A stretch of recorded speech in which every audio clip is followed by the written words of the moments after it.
আজ সময় এসেছে সাজাতে হবে এই দিনের বাগান। আপনারা খুশি না বেজান? আমরা জানাই দিতে চাই শুধুমাত্র আমির হামজা ভাই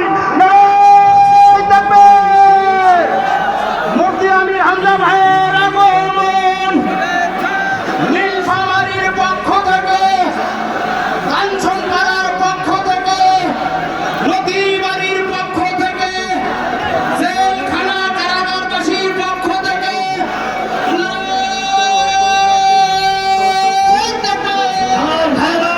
আপনারা খুশি হবে যান? জোরে বলেন খুশি। পোঘাতে মোরা আসহাবে রাসূলের জিন্দেগানির সাজে গড়ে তুলি শহীদি সোপান, গড়ে তুলি শহীদি সোপান, গড়ে তুলি শহীদ। বৃষ্টি হচ্ছে, আরে আল্লাহ রে।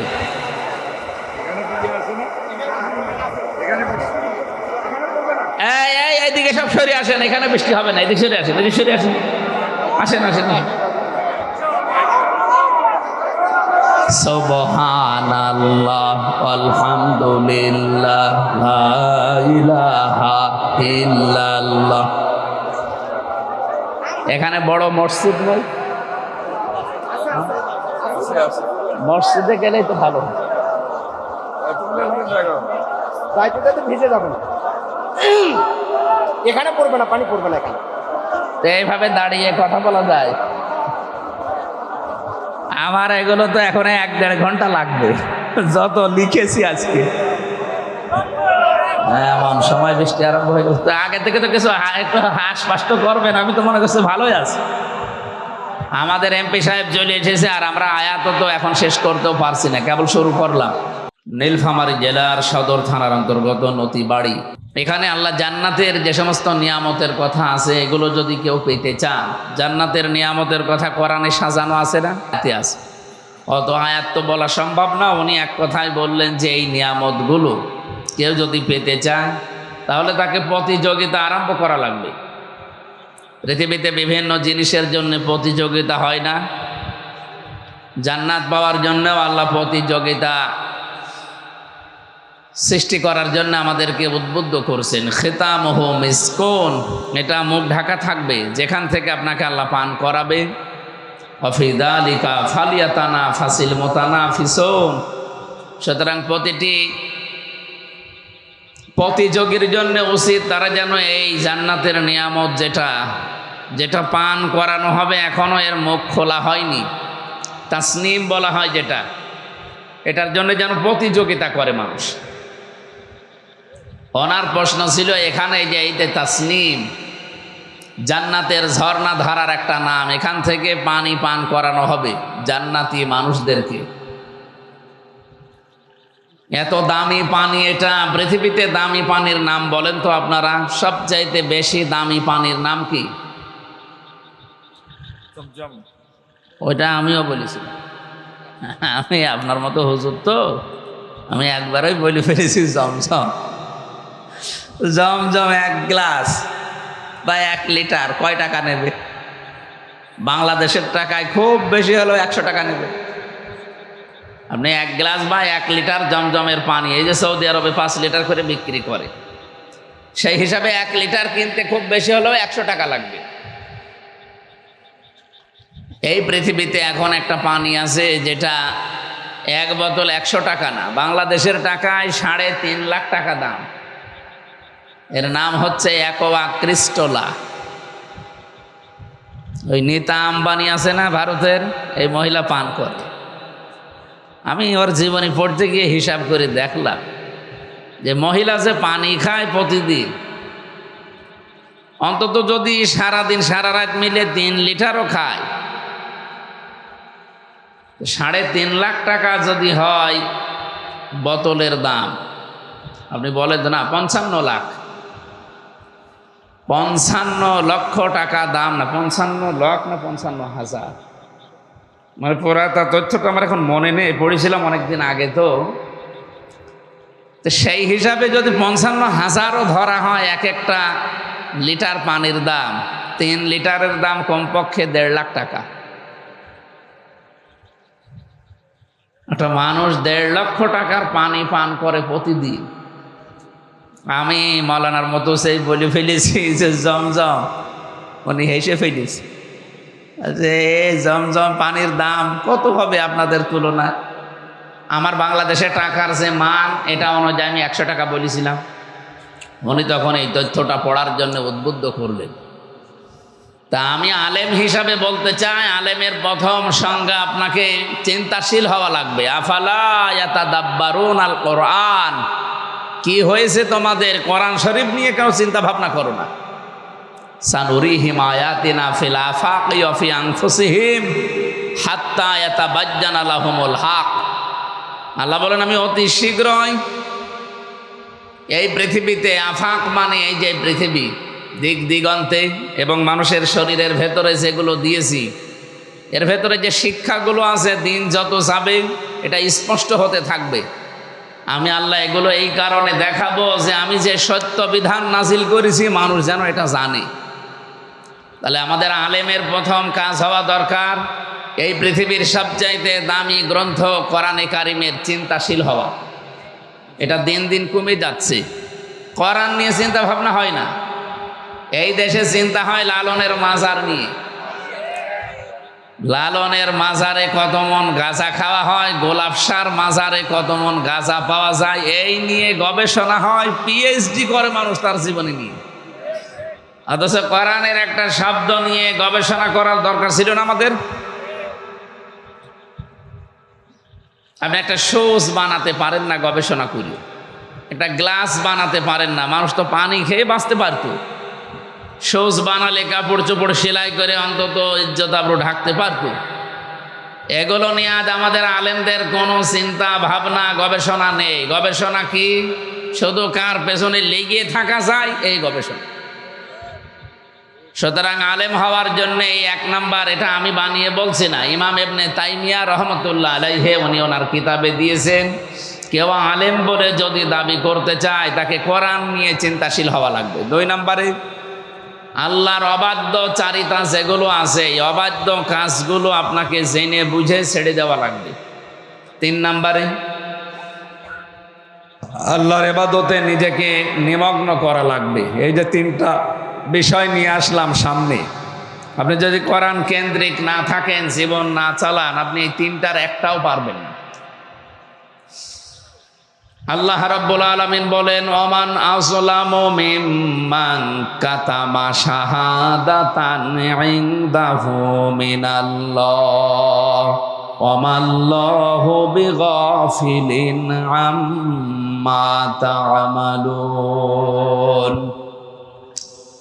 সূরা বাকারার 140 নম্বর আয়াতে শেষের দিকে আছে আল্লাহ পাক বলেন এই পৃথিবীর মানুষেরা যাদেরকে আলেম মনে করো, আমি আল্লাহর ভাষায় সব চাইতে বড় জালেম। ইসমে তাফজিল, এটা সুপারলেটিভ ডিগ্রি।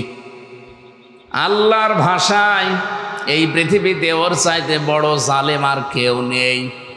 মিম্মান কাতাবা শাহাদাতান ইনদাহু মিনাল্লাহ, যার কাছে আল্লাহর কোরআনের এই জ্ঞান আছে, সাক্ষী আছে, এটা জানার পরেও দুনিয়ার কোনো স্বার্থ পেয়ে যারা গোপন করে রাখে, আল্লাহ পাক বলেন আমার দৃষ্টিতে এরা আলেম না, বড় জালেম। আমার তো আয়াতটা পড়লেই কেমন জানি ভয় লাগে, কারণ আলেমের নামে, আমার নামেও আপনারা মুফতি মাওলানা লিখে দিয়েছেন। এখন কিয়ামতের দিন আল্লাহ আলেম না বলে যদি জালেম বলে ডাক দেয়, আমাদের উচিত হচ্ছে যাদের জন্য দোয়া করেছি আমি সহ প্রতিটি আলেমকে এই 3টে গুণে গুণান্বিত হওয়ার তৌফিক আল্লাহ দান করেন, বলেন আমিন। প্রধান অতিথি আজকে আপনাদের মাননীয় সংসদ সদস্য নীলফামারী 2 নাকি অ্যাডভোকেট আল ফারুক আব্দুল লতিফ। ওনার আমার 2 সিট পরে ওনার স্থান সংসদে। ভাইয়ের সাথে দেখা হয়েছিল মনে হয় বৃহস্পতিবারে, বলছিলাম আপনি যাবেন না, বলছিলাম হ্যাঁ যাবো, এখনো হয়তো কোনো অনুষ্ঠানে আছে, আসবে ইনশাল্লাহ। অনেকগুলো মানুষের নাম দেখতে পাচ্ছি, যত মানুষের নাম দিয়েছেন এমনিতে রাত গভীর হয়ে গেছে, আমরা সবার জন্য একবার দোয়া করছি। বিশেষ করে যে 14 জন মানুষের নাম দেখলাম, না 20 জন, 18 জন, আরো 2 জন নীলফামারীতে একজন মারা গেছে। এই মানুষগুলো কোরআনে কারিমের এই অনুষ্ঠান সাজাতে গিয়ে জেলে গিয়েছিল, কারাবন্দী হয়েছিল। আমি বিশ্বাস করি কোরআনের জন্য দুনিয়াতে কেউ কিছু করলে ওইটা আমার আল্লাহ নষ্ট করে না। এই মানুষগুলোকে কিয়ামতের দিন যেন এই উদ্দেশ্য করে আল্লাহ মাফ করে দেয়। আপনারা জানেন 3টা বিষয়ে খুব সেন্সিয়ার কথা আছে কোরআন। 1 নম্বরে কোরআনের ব্যাপারে, 2 নম্বরে মুহাম্মদুর রাসূলুল্লাহর ব্যাপারে, 3 নম্বরে মা বাবার ব্যাপারে। এই 3টা জায়গায় কোনো মানুষ যদি তার সময় খরচ করে, সম্পদ খরচ করে, চিন্তা ভাবনা খরচ করে, তার জন্য কষ্ট স্বীকার করে, ওটা আমার আল্লাহ নষ্ট করেন না। কিয়ামত পর্যন্ত ওটা আল্লাহ তার জন্য রেখে দেয়।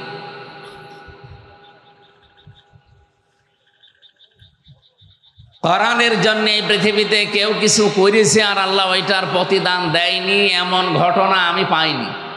অবশ্যই দুনিয়া আখেরাতে আল্লাহ তাকে দেবেন বলেই ঘোষণা দিয়েছেন। নবীজি জানিয়েছেন, ইন্নাল্লাযী লাইসা ফি জাওফিহি শাইউম মিনাল কোরআনি কাল বাইতিল খরিব। ওটা মানুষের অন্তরই বলা যায় না যে মানুষের অন্তরে কোরআন নেই। সুতরাং বুশ, বেলাওয়ার, ডোনাল্ড ট্রাম্প, মোদি সহ বাকিগুলোর নাম নিলাম না, এরা পৃথিবী আজ যদিও তামাম পৃথিবীর মোড়ল, আল্লাহর দৃষ্টিতে এগুলো মানুষই না। কারণ এদের ভেতরে কোরআনের আলো আছে। যে 4 জনের নাম বললাম, একটার ভেতরেও কোরআনের আলো ছিল। 2 নম্বরে মুহাম্মদুর রাসূলুল্লাহর জন্য পৃথিবীতে কেউ কিছু করেছে আর আল্লাহ তাকে প্রতিদান দেয়নি, আমি এমন পাইনি। আপনি দেখবেন একজন কাফের, আবু লাহাব যার নাম, একটা মানুষের নামে আল্লাহ কোরআনে কারিমে একটা সূরা নাজিল করেছে, যদিও লোকটা কাফের। নবী মুহাম্মদুর রাসূলুল্লাহর জন্মের কথা শোনার পরে এত বেশি খুশি হয়েছিল লোকটা, নিজের বাড়ির কাজের মেয়ে লোক পর্যন্ত আজাদ করে দিয়েছে। তার জীবনী পড়তে গিয়ে বেশি যে 2টা আঙ্গুল দিয়ে মেয়েটাকে এভাবে আজাদ করে দিয়েছিল ইশারা দিয়ে, এই 2টা আঙ্গুলের ইশারা পর্যন্ত আল্লাহ নষ্ট করেনি। ওই লোককে আল্লাহ শাস্তি দিচ্ছে এবং কিয়ামত পর্যন্ত দেবে। সায়াসলা নারং যাতা লাহাব, শুধু লাহাব পর্যন্ত আল্লাহ শেষ করে দেয়নি, এরপরে দিয়েছেন তার স্ত্রীর নাম অমরাতুহু। অতি শীঘ্রই আমি আবু লাহাব নামে এই লোকটাকে জ্বলন্ত অঙ্গারে নিক্ষেপ করব। আগুনের ভেতরে পড়ে আছে, কিয়ামত পর্যন্ত আগুনের শাস্তি পাবে। কিন্তু যেদিন নবীজি এই পৃথিবীতে এসেছিলেন সোমবারে, ওই দিন যেহেতু এই 2টা আঙ্গুল দিয়ে আল্লাহর নবীর জন্মের কথা শুনি, নিজের কাজের বাড়ির কাজের মেয়ে লোক, যেটা এটা ওই জামানায় বেচা কিনা হতো, মানুষ এই গরু ছাগলের মতো কিনে এনেছিল বাড়িতে কাজ করার জন্যে, ওইটা এই সংবাদটা দেওয়ার কারণে তাকে এই 2 আঙ্গুল দিয়ে মুক্ত করে দেয়। এই জন্য এই 2টা আঙ্গুল সোমবারে মুখের ভেতরে দিয়ে যদি একটু, এই যে চোষা বলে, একটু চাটাচাটি করে, আল্লাহ রাব্বুল আলামিন এই 2টা আঙ্গুলের ভেতর দিয়ে কুদরতিভাবে জান্নাতের কুদরতিভাবে এমন একটা বিষয় তার শরীরের ভেতরে প্রবেশ করান, তার আযাব পর্যন্ত ওই সময় কম হয়ে যায়। আমি শুধু শুনি সুবহানাল্লাহ আলহামদুলিল্লাহ পড়ার জন্য বলছি না, এখান থেকে একটা শিক্ষা আছে। বলেন তো, একজন কাফের, এই মানুষটা শুধু নবীজির জন্মে খুশি হয়ে যদি এই পুরস্কার পেতে পারে, আজ আমরা বিশ্বে যারা মুহাম্মদুর রাসূলুল্লাহর আদর্শ প্রতিষ্ঠা করার জন্য চেষ্টা চালাচ্ছি, মাস্ট বি, আমি বিশ্বাস করি তাদের এই কর্মকাণ্ড আল্লাহ নষ্ট করবে না, এর প্রতিদান আল্লাহ নিজের হাতে মাস্ট বি দেবেন। বলেন আমিন। 3 নম্বরে, দুনিয়াতে কোনো মানুষ যদি তার মা বাবার জন্য খরচ করে, কিয়ামতের ময়দানে এই টাকা পয়সার হিসাব আল্লাহর দরবারে দেওয়া লাগবে না। মানুষ খরচ করবে কোথায়, এই তালিকা আল্লাহ কোরআনে দিয়েছেন। গ্রাম সহ বিভিন্ন শিক্ষিত মানুষেরাও ভুল করে। এরা মনে করে আমার সম্পদের প্রথম বিষয়, মনে করেন একটা গাছে কোনো ফল ধরেছে, এর প্রথম ফল দিয়ে আসা লাগবে মসজিদে, এতিমখানায় না, কোনো মাজারে, কোনো বাবার খেদমতে। কোরআনে কারীম জানিয়েছে ইয়াসআলুনাকা মাযা ইউনফিকুন কুল মা আনফাকতুম মিন খায়রিন ফালিল ওয়ালিদাইনি ওয়াল আকরাবিন ইলা আখিরি আয়াত। সূরা বাকারার 115 নম্বর আয়াতের শেষে প্রথম দিকে আছে, আল্লাহ পাক বলেন, হে পৃথিবীর মানুষেরা, নবী আপনাকে যদি ওরা জিজ্ঞাসা করে এতদিন আমি টাকা পয়সা ইনকাম করতাম না, উপায় করি নাই, এখন করা শিখেছি, জীবনের প্রথম ইনকামের এই টাকা আমি খরচ করব কোথায়? আমার মনে হয় এই দায়িত্বটা যদি পৃথিবীর কোনো মানুষের হাতে আল্লাহ বলতো যে যা তোরে বলে দিলাম তুই মন মত ব্যাখ্যা কর, আমার হাতে দিলে আমি বলতাম আপনি আর লোক পান না, আমার দলের লোক দেখেন না, এখানে দেবেন। এদেশে যারা পীর সাহেব আছে তাদের কাছে যদি আপনি জিজ্ঞাসা করতেন, ওরা বলতো টাকা পয়সা খরচ করার জায়গা পাও না, দরবার দেখো না। যে যেই দলে আছে, মিনাল্লাযীনা ফাররাকু দীনাহুম ওয়া কানু শিয়া কুল্লু হিজবিম বিমা লাদাইহিম ফারিহুন। পৃথিবীতে যে যেই দলে আছে সেই দলের কর্মসূচি নিয়ে আনন্দে আছে। তাহলে আমাদের হাতে আল্লাহ ব্যাখ্যাটা দেয়নি এই কারণে, কারণ জানে যে দিলে ও নিজের দিকে টেনে বলবে। আল্লাহ পাক যে ব্যাখ্যা করছেন ওইটাও আল্লাহ তার নিজের দিকে টেনে বলেছেন। আপনারা ঘুমাচ্ছেন? আল্লাহকে ব্যাখ্যা করেছে নিজের দিকে টেনে টেনে। আল্লাহর ব্যাখ্যাটা দেখেন তো, আমি মানিয়ে বলছি না। কুল মা আনফাকতুম মিন খায়রিন ফালিল ওয়ালিদাইন। আল্লাহ পাক বলেন, নবী শুধু আপনার মাধ্যমে তামাম পৃথিবীর মানুষকে এটা আমি জানিয়ে দিলাম, হ্যাঁ আপনারা খরচ করুন বা খরচ করবেন ভালো ভালো কাজে।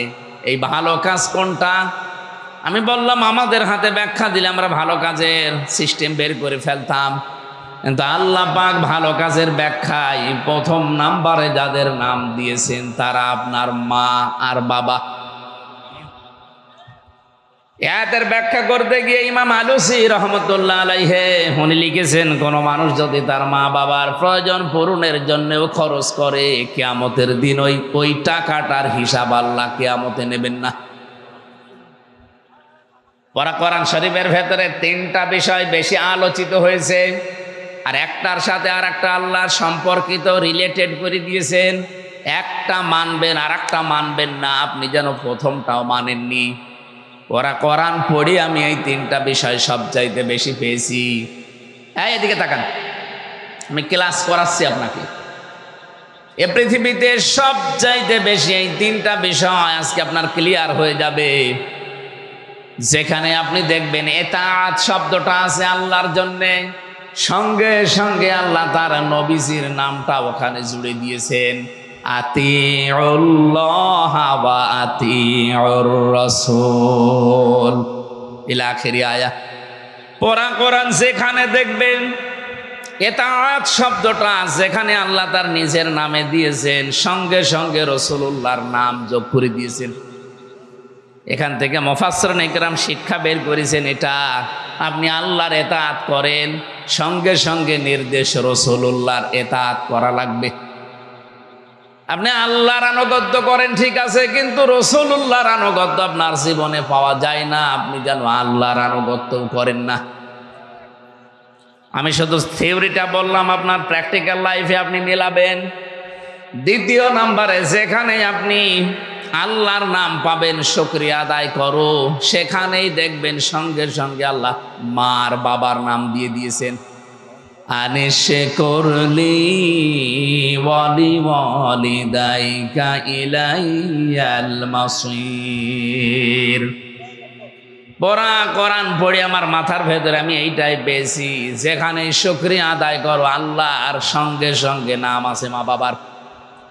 কারণ আল্লাহ ভালো করে জানেন যে মানুষ আমার শুকরিয়া আদায় করবে এই কারণে, কারণ আমি আল্লাহ তাকে সব দিয়েছি। 2 নম্বরে মা বাবার শুকরিয়া আদায় করবে কারণে এই পৃথিবীতে আমি আল্লাহ যা করেছি একটা মাধ্যমে করেছি, তার প্রথম মাধ্যম হচ্ছে তার মা বাবা। বিজ্ঞান এখন প্রমাণ করছে শব্দগুলো নিয়ে। আপনার মা আর বাবা যে বিছানায় ছিলেন, ফালিয়ানজুরিল ইনসানু মিম্মা খুলিকা মিম্মা ইন দাফিকি ইয়াখরুজু মিন বাইনিস সুলবি ওয়াত তারাইব। এখানে যে সুলবন 1 বচন আছে, তারাইব বহু বচন আছে। মানুষকে আল্লাহ এমন একটা জায়গায় একটা ইঙ্গিত দিয়েছেন, আঘাত দিয়েছেন, মানুষ এই জায়গায় দুর্বল। রব্বুল আলামিন বলেন, মানুষকে একটু নজর করে দেখে না যে কি দিয়ে তাকে বানালাম। বাবার স্ফলিঙ্গ দিয়ে দ্রুত গতিতে বের হয়ে যাওয়া এক ফোঁটা নাপাক পানি দিয়ে আমি আল্লাহ তাকে বানিয়েছি। মানুষ যেন এটা নজর করে দেখে। কেন নজর করবে? এই সুলবন আর তারাইব নিয়ে ব্যাখ্যা করছে যারা, বিশেষ করে আধুনিক বিজ্ঞান ভিত্তিক তাফসিরে আপনি দেখবেন, বাবার এই নাপাক পানিটা আমার আল্লাহ কমপক্ষে 4টা জিনিস দুনিয়াতে আসার আগেই তৈরি করে মায়ের পেটে। 120 দিনের ভেতরে 340-এ রক্ত, গোশত, চর্বি আর চামড়া। মায়ের রেহেমের ভেতরে যে নাপাক পানির থলিটা আছে, ওখানে যে পানিটা আছে ওইটা দিয়ে আরো 4টা জিনিস আল্লাহ বানান। চুল, রগ, হাড় আর পর্দা। এই 4-8টা জিনিস যখন এক হয় 120 দিনের ভেতরে, ফেরেশতারা জিজ্ঞাসা করে আমার আল্লাহকে যে এবারের আকার দেব কি? এই 8টা জিনিস এক জায়গায় হলেই মানুষ হবে না, এখনো কমপক্ষে 5টা জিনিস লাগবে। মানুষের এই 3.5 হাত বডি গবেষণা করে 13টা জিনিস পাওয়া যায়। আপনার মার বাবার এই নাপাক পানি দিয়ে 8টা জিনিস নাই হয়েছে, এখনো যে 5টা লাগবে এটা আপনার কোন বাবা দিয়েছে? রব্বুল আলামিন বলেন, ওয়াজাআলা লাকুমুস সামআ ওয়াল আবসারা ওয়াল আফইদা ইলা আখিরি আয়া। সূরা নাহলের 78 নম্বর আয়াতে আছে, এর মাঝের অংশে আছে, আমি শ্রবণ শক্তি, দর্শন শক্তি, বাক শক্তি, আকেল শক্তি আর ঘ্রাণ শক্তি, এই 5টা আমার রব নামের কারণে বান্দাকে দিয়েছি। তাহলে 8 আর 5 কত হয়? আরো জোরে বলেন। এই 13টা জিনিস এক হওয়ার পরে মানুষের আকার তখন তৈরি হয়। ওয়াল্লাযী ইউসাউবিরুকুম ফিল আরহামি কাইফা ইয়াশা। তিনি সে আল্লাহ যিনি তোমার মায়ের রেহেমের ভেতরে তোমার এই আকৃতি বানিয়েছেন। সুতরাং এই আকৃতিটা বানাতে পৃথিবীর কারো হাত নেই, এটা আল্লাহ নিজের হাতে বানিয়েছেন। বলেন সুবহানাল্লাহ। বাকি যে 13টা জিনিসের নাম বললাম, মার বাবা বিছানায় থাকার কারণে নাই, 4-8টা জিনিস আমরা পেয়েছি। বাকি এই যে 5টা জিনিস আল্লাহ তার রব নামের কারণে আমাকে দিলেন।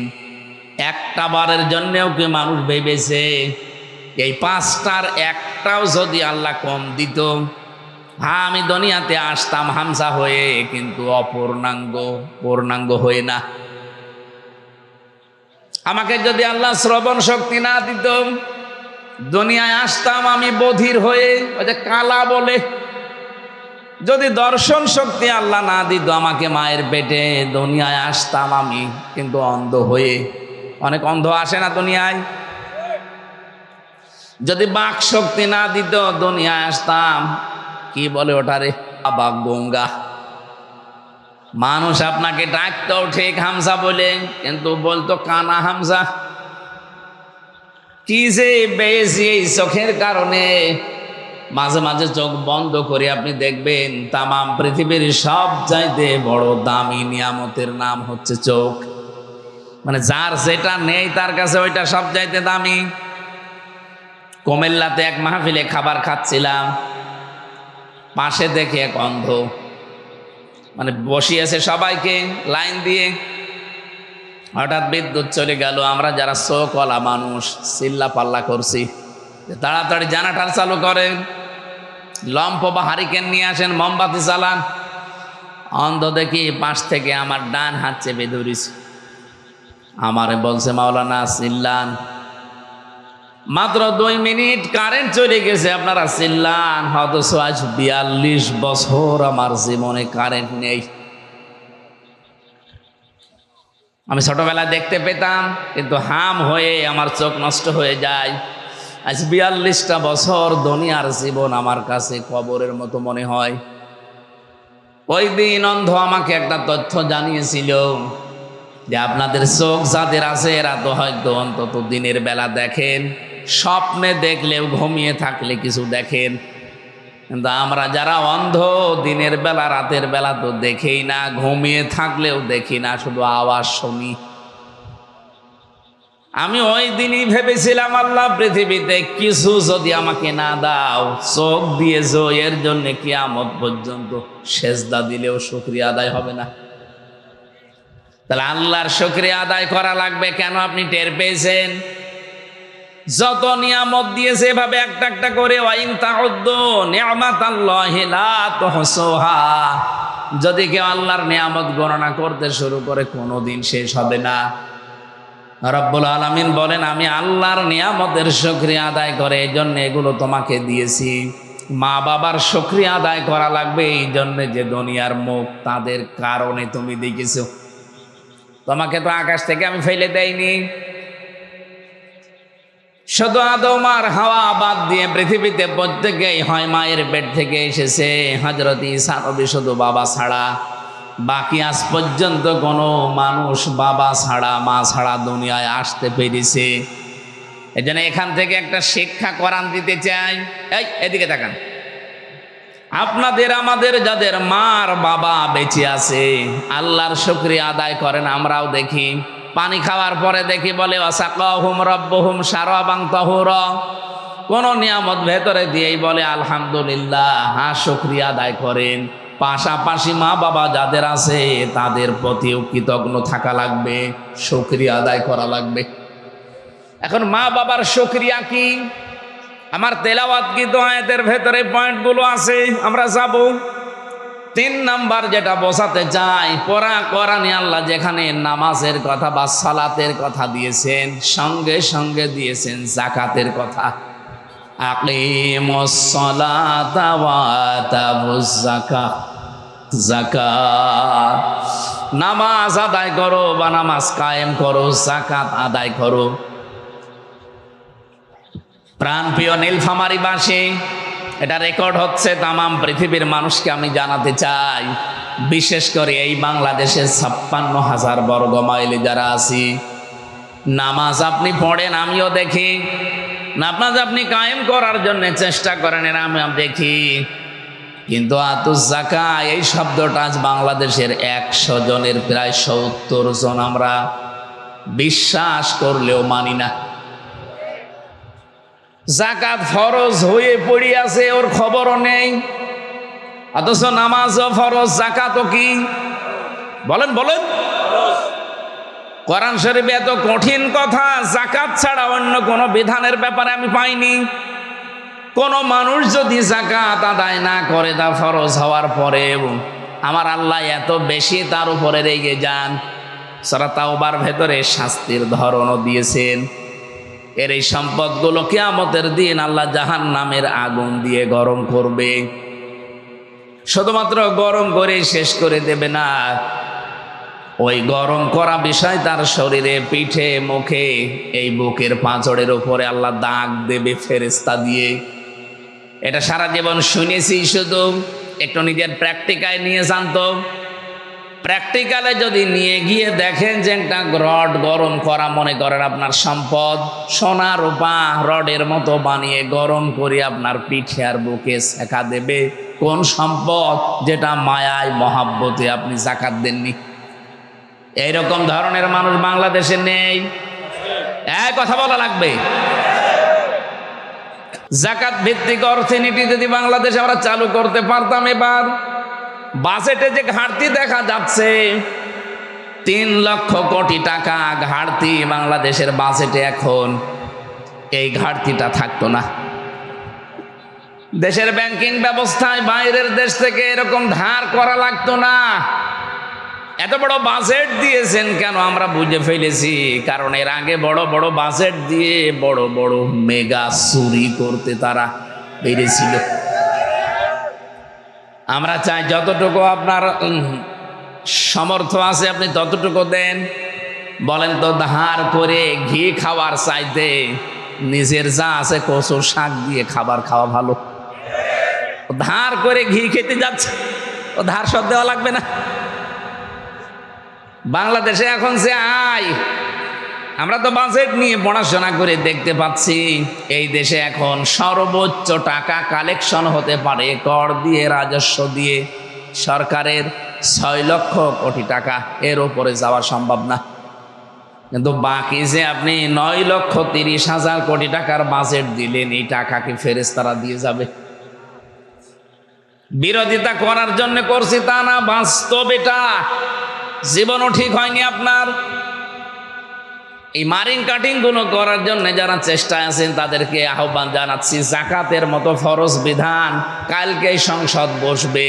আমার মনে হয় মুসলমান তো প্রায় আমরা সবাই 6-7 জন আছে শুধু অন্য ধর্মের, বাকি আমরা সবাই মুসলমান।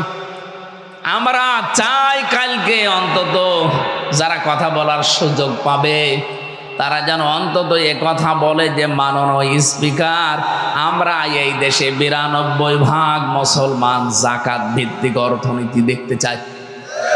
আমি জানি বাধা আসবে, আসুক, যত বাধা আসবে দেশের জনগণ যেহেতু 100%-এর 92% মুসলমান, এই জন্য কোনো বাধা আমাদের সামনে থাকবে না। যাদের ইমান একটু দুর্বল ওই মানুষগুলো আমাদের মাঝে মাঝে ভয় দেখায়, যদি দাদারা কিছু করে তখন আল্লাহ ওই কথাটাই আয়াতের ভেতরে দিয়েছেন, ওয়ামিনান নাসি মাইয়াত্তাখিযু মিন দুনিল্লাহি আনদাদা।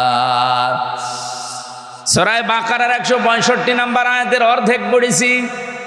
আয়াতের ভেতরে এত তথ্য আমি নোট করেছি, আমি 1-1.5 ঘন্টা না, আমি সারা জীবন যদি এই শব্দগুলো নিয়ে ব্যাখ্যা করতে থাকি, কোরআনে এত কথা আল্লাহ এর ভেতরে দিয়েছেন, আমার জীবন শেষ হয়ে যাবে।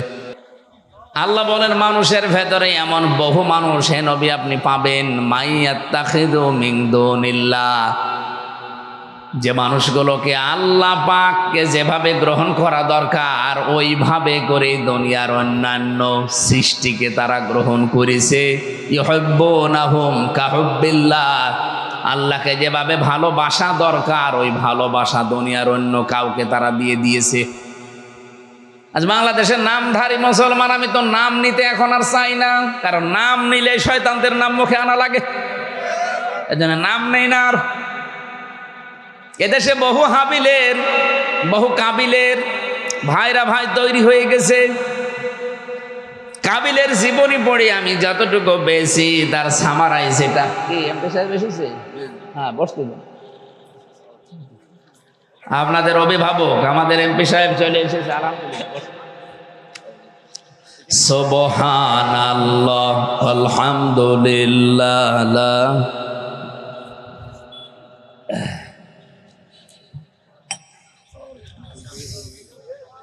এইটা একটু পিছিয়ে দেন, এই বাতাস আসে না কেন, একটু পিছিয়ে দেন। না না, এই ঠিক আছে, কোন দিকে দেন? ঠিক আছে। এখানে এত মানুষ দাঁড়িয়ে কি করেন? বসেন, এক জায়গায় বসেন। শেষ করে দিচ্ছে, আমাদের এমপি চলে এসেছে যেহেতু শেষ করে দিই নাকি? আর কয়েক মিনিট। ভেজা জায়গায় বসে আছেন। কালকে সংসদ আছে, আমাদের ধরা লাগবে। আমার মামলা এখনো আছে, বিভিন্ন জেলায় হাজিরা দেওয়া লাগবে। আমার ভাইরা, আমি তো ক্লাস আকারে কথা বলতে পছন্দ করি, এজন্য এখান থেকে একটা শিক্ষা দিতে চাই। এই কি করেন ভাই, ক্লাসে এইভাবে করেন নাকি? এটা ঠান্ডা রাখা লাগবে তো, কিছুকে ঢোকাতে হলে এটা ঠান্ডা রাখা লাগবে না? পৃথিবীতে বহু মানুষকে আল্লাহ কাবিলের সাথে তুলনা দিয়েছেন।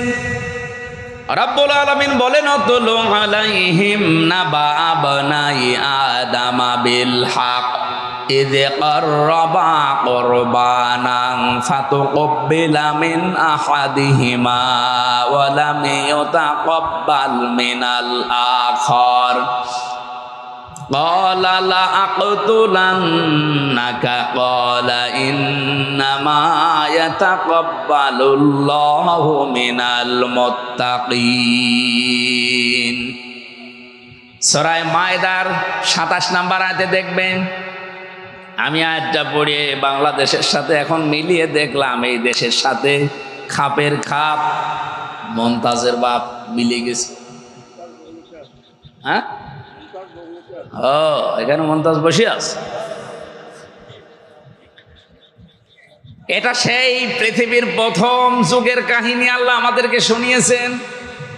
এ পৃথিবীর বয়স কত কোটি বছর, সেই প্রথম যুগের কাহিনী আল্লাহ আমাদেরকে শুনিয়ে কি দিতে চান? এই এদিকে তাকান ভাই। আল্লাহ বলেন, হে নবী, আপনি আদম আর হাওয়া আলাইহিস সালামের যে সন্তান, তাদের এই দুই সন্তানের কাহিনী আপনার উম্মতদেরকে একটু তেলাওয়াত করে করে শোনান। কি করেছিল তারা? তাদের যে জীবনী আছে, কাহিনী আমি বলতে চাই না, শিক্ষা হচ্ছে তারা কোরবান দিয়েছিল। ওই জামানার সিস্টেম ছিল চাটিয়াল এরকম ময়দানে পশু জবাই করে রেখে আসতো। যার টাকা হালাল, যার কর্মজীবন, যার প্র্যাকটিক্যাল লাইফ আল্লাহর পছন্দ হয়, আগুনের ঝলকানি এসে ওটা পুড়িয়ে ফেলতো। আর যার কর্মকাণ্ড ঠিক নেই, অর্থনীতি ঠিক নেই, ওইটা ওখানে পড়ে থাকতো। এলাকার মানুষ বুঝতো যে এ 2 নাম্বার। আমার আয়াতটা পড়ার পরে মাঝে মাঝে মনে হয়, আল্লাহ, ওই শরীয়ত যদি এখন থাকতো, এদেশে কত হামজা আছে ধরা খেত। দেখতে মনে আছে বিশাল জব্বা গায়ে দিয়ে বসে আছি, মুখে দাড়ি, মাথায় টুপি, অনেকে মাথায় পাগড়ি বাঁধায়ও আছে। কোরবানি যদি এবার গেল, সবাই করে এরকম ময়দানে রেখে আসতাম, আগুনের ঝলক এসে যদি ওটা পুড়িয়ে না ফেলতো, পরের দিন সকালবেলা রাস্তায় যেতে পারতেন। মানুষ দেখলে আপনাকে বলতো যে আল ফারুক এ 2 নাম্বার। আল্লাহ দয়া করে ওই শরীয়ত আমাদের দেয়নি, এই জন্য গোপনে আমরা শুধু গোশত খেয়ে যাচ্ছি। একজনেরটা কবুল হয়েছে, হাবিলেরটা, কাবিলেরটা কবুল হয়নি, পড়ে আছে। কত একটু অনুসন্ধান করে চিন্তা ভাবনা করবে পেছনের জীবনে যে কেন কবুল হইল না, দেখি তো। না, ও বলছে ক্বালা আকতুলান্নাকা, ও গ্যারান্টি দিয়ে বলেছিল, তাকিদ লামে তাকিদ নুনে সাকিলা, যে ভাই তোরটা কবুল হয়েছে, আমারটা হয়নি, আমি তোরেই রাখবো না, দুনিয়ায় তোরেই কতল করব, মেরে ফেলবো। রব্বুল আলামিনের এই যে বান্দা হাবিল, সঙ্গে সঙ্গে প্রতিশোধমূলক কথা বলতে পারতেন। আদম নবীর সন্তান হাবিল তার ভাইকে ডাক দিয়ে বলেছে, ক্বালা ইন্নামা ইয়াতাকাব্বালুল্লাহু মিনাল মুত্তাকিন। এই বসেন। হাবিলের কথা এটা। এদিকে তাকান, একটা শব্দ আপনার জীবন পাল্টিয়ে দেবে। হাবিল ডাক দিয়ে বলেছে ক্বালা ইন্নামা, ইন্নার পরে যদি মা যুক্ত হয় তাহলে বাংলা অর্থ দাঁড়ায় একমাত্র, শুধুমাত্র, কেবলমাত্র, হবেই হবে, এইটাই। 33টা অর্থ আছে এই শব্দের। তাহলে ইন্নার পরে মা যুক্ত হলে বাংলা অর্থ দাঁড়িয়েছে একমাত্র। হাবিল ডাক দিয়ে বলছে, ভাই কাবিল, জীবনেও আপনারটা কবুল হবে না, কারণ আল্লাহর দরবারে কবুল হয় শুধুমাত্র, একমাত্র, কেবলমাত্র যারা মুত্তাকি তাদেরটা।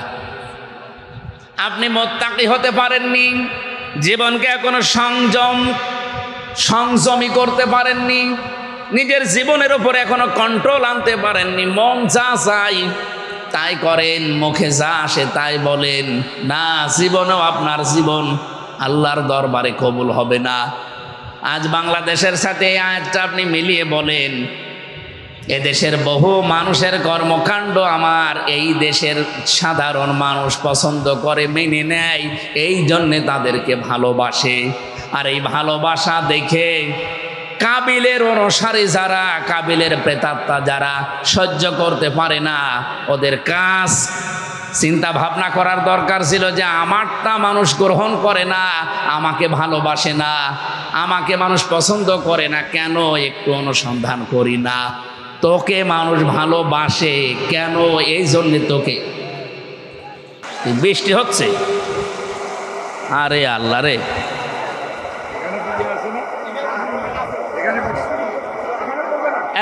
এইদিকে সব সরে আসেন, এখানে বৃষ্টি হবে না, এদিকে সরে আসেন, এদিকে সরে আসেন, আসেন আসেন।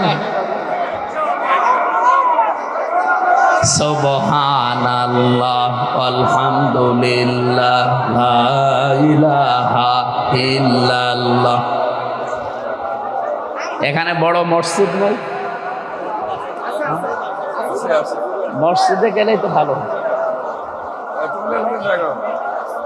ভিজে যাবে না, এখানে পড়বে না, পানি পড়বে না এখানে। এইভাবে দাঁড়িয়ে কথা বলা যায়? আমার এগুলো তো এখন 1-1.5 ঘন্টা লাগবে, যত লিখেছি আজকে। এমন সময় বৃষ্টি আরম্ভ হয়ে গেছে। আগে থেকে তো কিছু একটু হাঁসফাঁস তো করবেন, আমি তো মনে করছি ভালোই আছে। আমাদের এমপি সাহেব চলে এসেছে, আর আমরা আয়াত তো এখন শেষ করতেও পারছি না, কেবল শুরু করলাম। এভাবে বৃষ্টি হলে দাঁড়িয়ে থেকে কথা শোনা যায় নাকি? একটা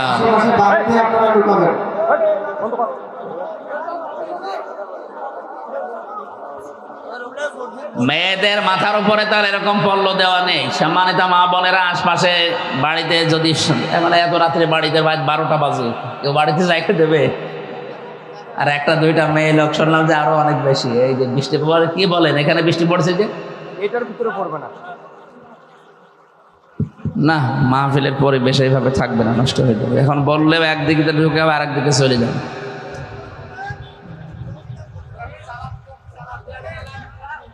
চালান, আমি কি গরুর গাড়ি চালাবো? ক্লাস নিতে হলে কত রকমের কায়দা কৌশল করা লাগে, হবে না। আর ভাই আজকের মতো থাক, এমপি সাহেব একটু সালাম কালাম দিক, এরপরে আমরা একটু দোয়া করি। যাক, হবে না, এইভাবে হয় না, ধীরে স্থির ভাবে শুনতে হয় ভাই, ওইভাবে হয় না। এই ওটা খুলে নিলে তো হয়, কি করেন? খুলে নেন, নেন, আপনি এমপি সাহেবের কাছে দেন। আর মাহফিলগুলো শীতের সময় নিয়েন, এই বৃষ্টির সময় আর নিয়েন না। এত বড় আয়োজন করে আমাদের দেখে দেন। নভেম্বরে নেবেন, নভেম্বরে।